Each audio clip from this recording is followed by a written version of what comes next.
takes up his dress for the Mark V standard diving dress.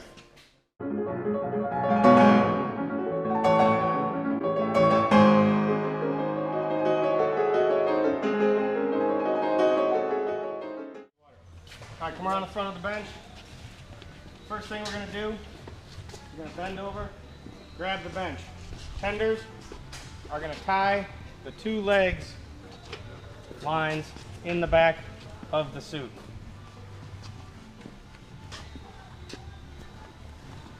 These should be as tight as the diver is comfortable with. All they are here for is to prevent air from rushing down into the legs. These top ones are more important than these bottom ones. A lot of times divers would dive without even using this. When it is tight and comfortable for the diver, you're going to finish them off with square knots.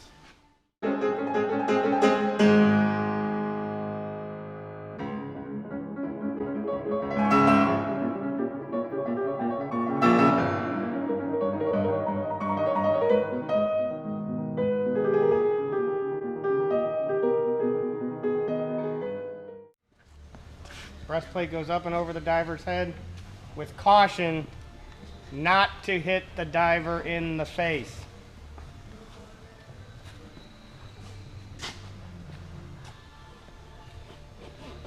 Once it's seated on the diver, get as much of the excess material up and under as possible while wrapping the lines around the diver's head and down inside the neck dam.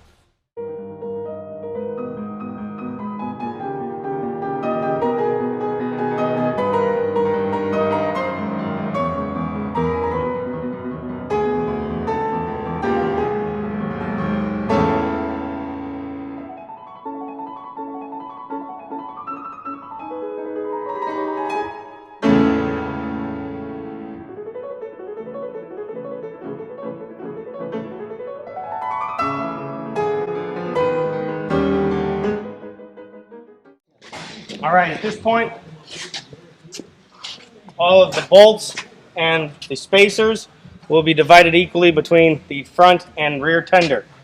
2 large bolts each, 4 small bolts, and 2 washers. Each tender will take their bolts and the diver will sit down on the bench.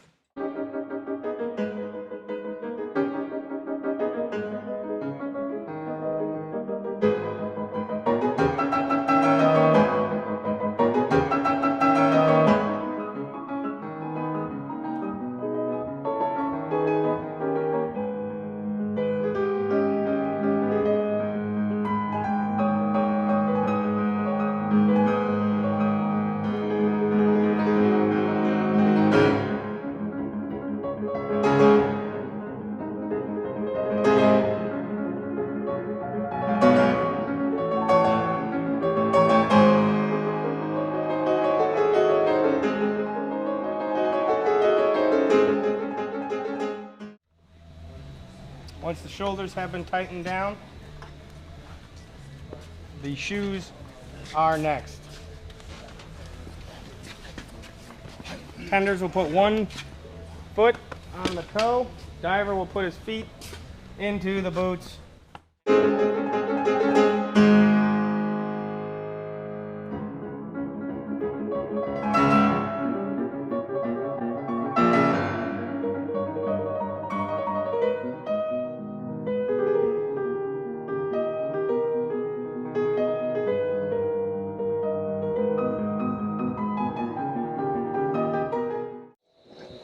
At this point, the front tender will unscrew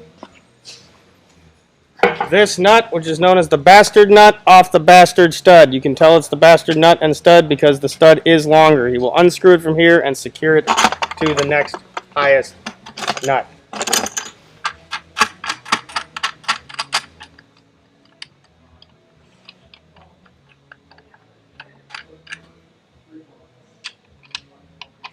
The next step is the diver stands up and gathers all excess material from his suit and pulls it up underneath of his breastplate.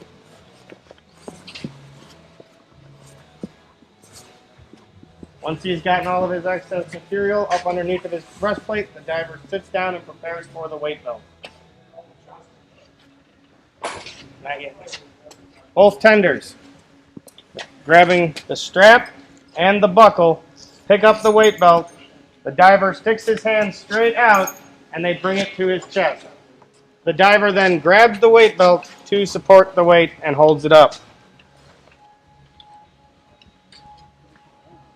Placing of the straps on the breastplate is very important. They should cross above the big nut, inside of all the other nuts, outside of the other two big nuts, and then recross in the back.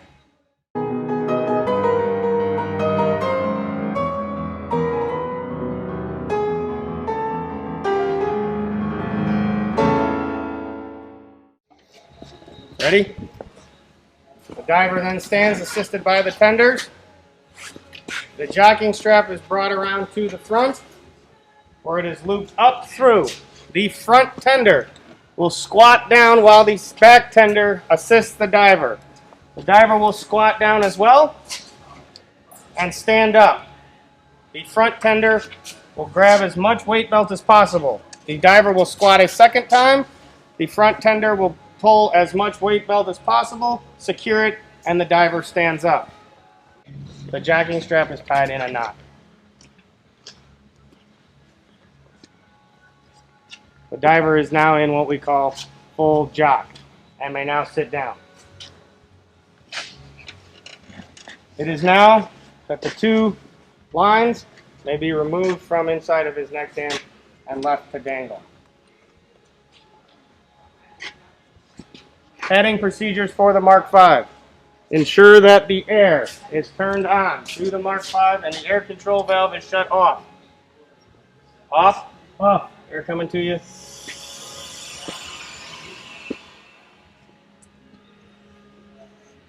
And the comms box is turned on. The diving supervisor will then notify the diver that his helmet is coming up. Diver, helmet coming up. The front tender will place the helmet on the diver's head in a quarter turn to the diver's left. While you are being headed, it is important to keep your chin down.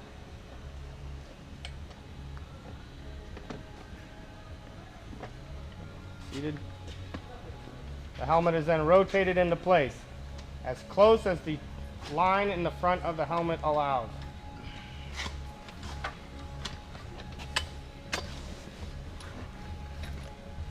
The air control valve is then brought under the diver's left arm and put in an up and down position.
Mark V diver is now ready to stand up and walk to the water's edge. The front tender will stand in front, the rear tender will stand behind. Giving 2 slaps on the helmet will indicate standing up. Both tenders will assist the diver as they move him to the water's edge.